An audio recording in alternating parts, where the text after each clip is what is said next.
Ce serait d'abord un chasseur qui est parti en forêt pour faire la chasse, et le premier gibier qu'il a rencontré, c'était un porc-épic qui était en train de brouter une racine.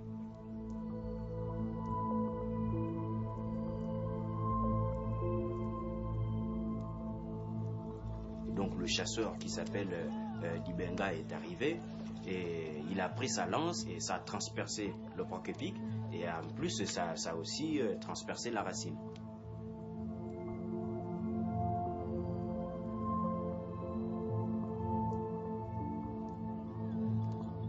Quand il a commencé à manger, il s'est rendu compte qu'elle avait un goût vraiment amer et qui était pas peut-être normal pour une viande normale.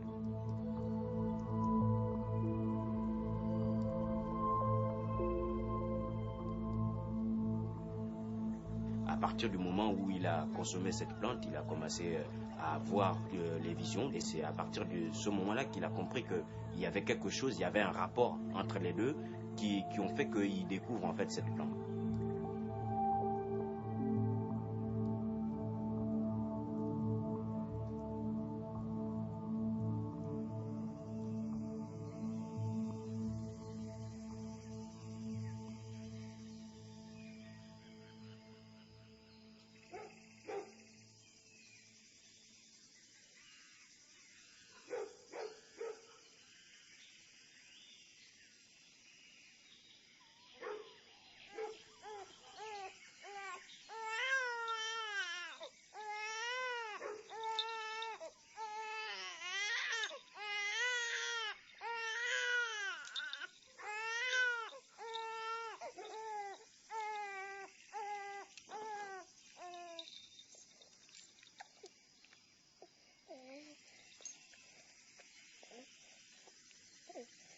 Mpuma mie na bamakano me nende mupuma vuko bangi kama na bamabandu kama na beagane na bamakano me beagane manika amanika do beagane te uendiki medo na mojako oto obudumia te budumia na mojako no budumia te budumia.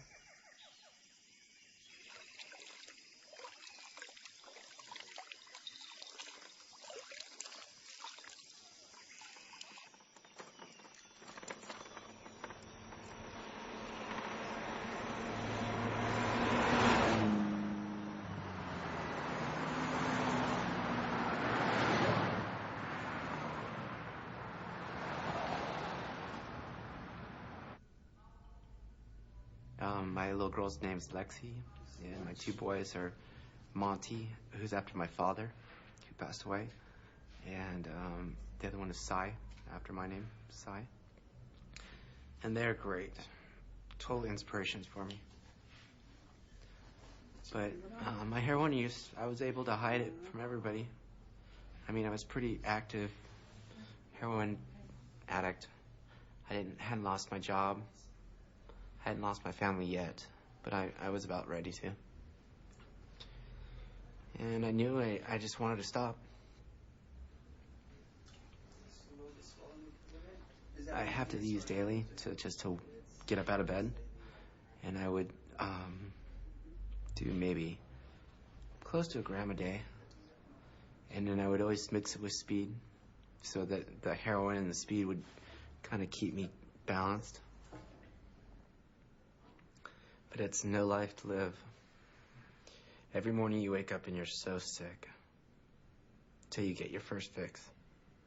And nothing stops you from that first fix. Not your kids, not nothing.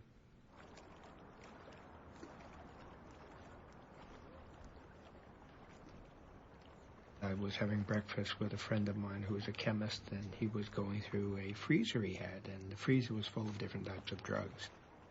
He pulled out a small vial and said, I think you'll be interested in this. I said, well, what is it? He said, well, it's an African hallucinogen, and it lasts 36 hours. So here I am under the influence of this very powerful hallucinogen, and I get home, and I lay down, and the Ibogaine is working and working and working and working, and it's 33 hours later, and I only thought to myself, I'm exhausted, I'm going to sleep for a week, and I'm never going to take this drug again. And I got dressed, and I walked out of the house, and that's when I realized that I was not in narcotic withdrawal.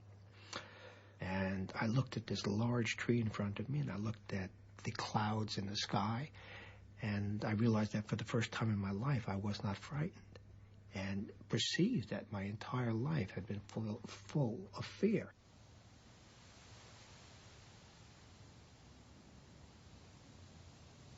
Somewhere, I think it was the end of 1988 or early 89, I believe, I received a call from Mr. Howard Lotzoff, who was living in Staten Island in New York City, and he claimed he had a cure for drug addiction. And he explained that somewhere in the late 60s, he took this bizarre drug called Ibogaine, and after that experience, he had lost his cravings for drugs, and prior to that time, he had been a multi-drug user. At the time I received this call, I really didn't think very much of it. I get numerous calls from people who claim they have a cure for something or other, and they want me to study it. And most of these people, I think, are really not in touch with the reality, and I assumed Mr. Lotzoff was similar nature, and I dismissed the call, really. He called back several times, and the more I talked to him, the more intrigued I became, and I was particularly intrigued by the fact that he claimed that you took this drug once and you lost your cravings for drugs at least for several months or forever. And this sort of magic bullet notion is really unlike any pharmaceutical we have really for any disease. Good evening. I'm Forrest Sawyer, and this is Day One.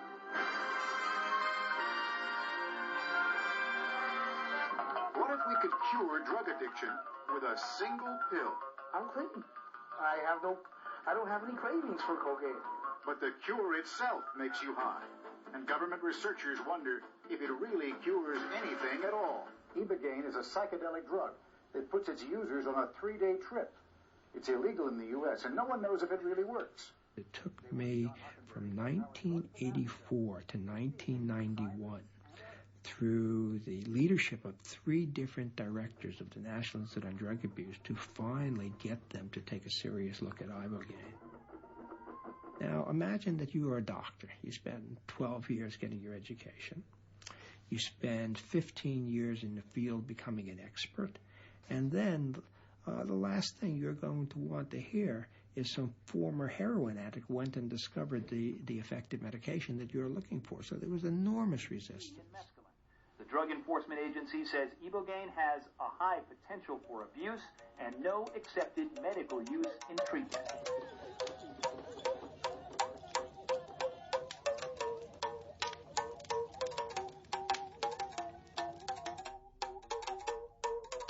Moi, je suis guérisseur traditionnel du Gabon. Dans ma famille, mon grand-père est initié. Moi, j'ai été initié à l'âge de 7 ans dans ma famille. Et donc, j'ai grandi dans cette tradition. Il m'a permis d'apprendre tout ce que je sais aujourd'hui.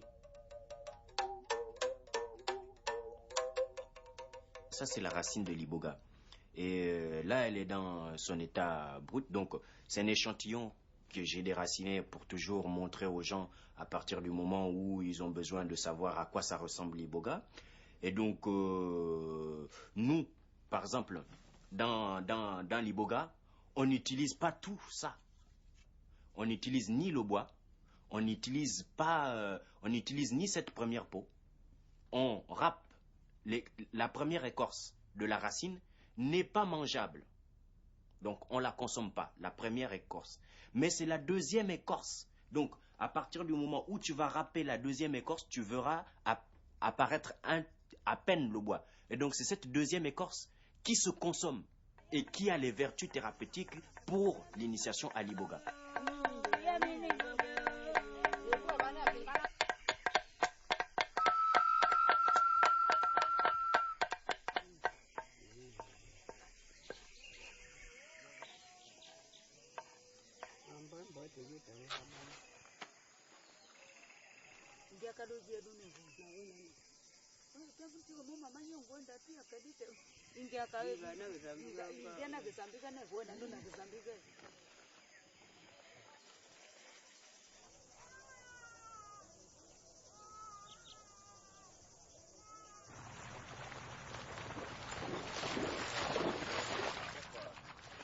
Originally, the problem started, we went through an awful divorce that devastated the family.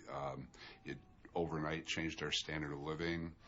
And my daughter at that time was about 13 when she started drinking wine, taking things out of the refrigerator, things like that. And it progressed very quickly to marijuana, anything she could, inhalants, pills.